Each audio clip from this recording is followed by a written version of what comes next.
हर दिन एक एमएसएमई मालिक अपने सप्लायर से दाम तय करता है, बैंक से कर्ज की शर्तें मांगता है, ग्राहक की शिकायत सुलझाता है। यह सब है नेगोशिएशन और इंटरपर्सनल स्किल्स। नेगोशिएशन क्या होता है? नेगोशिएशन का मतलब है दो पक्षों का मिलकर ऐसा हल निकालना जो दोनों के लिए फायदेमंद हो। ये लड़ाई नहीं है, ये समझदारी से बात करने की कला है। नेगोशिएशन के 4 प्रकार।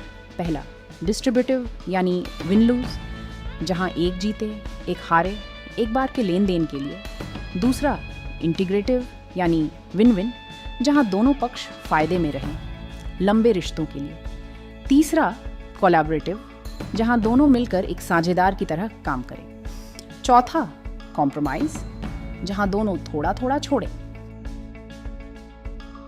बैठना सबसे जरूरी हथियार नेगोशिएशन में सबसे महत्वपूर्ण है। बैठना best alternative to a negotiated agreement, यानी अगर यह बात नहीं बनी तो मैं क्या करूंगा। जिसके पास मजबूत बैठना है वह कभी दबाव में नहीं आता। नेगोशिएशन की 5 प्रक्रिया।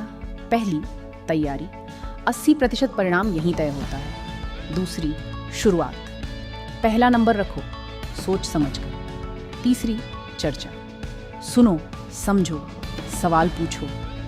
चौथी, सौदेबाजी, हर रियायत के बदले कुछ लो। पांचवी, समापन, सहमति लिखित में लो। इंटरपर्सनल स्किल्स क्यों जरूरी? हार्वर्ड, स्टैनफोर्ड और कार्नेगी के शोध कहते हैं 85% सफलता आती है लोगों के साथ व्यवहार करने की कला से, सिर्फ 15% तकनीकी ज्ञान से। 5 प्रमुख इंटरपर्सनल स्किल्स। पहली, संवाद कौशल, सही बात सही तरीके से सही समय पर।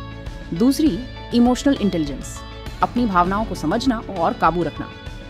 तीसरी, एक्टिव लिसनिंग, सुनना सिर्फ जवाब देने के लिए नहीं।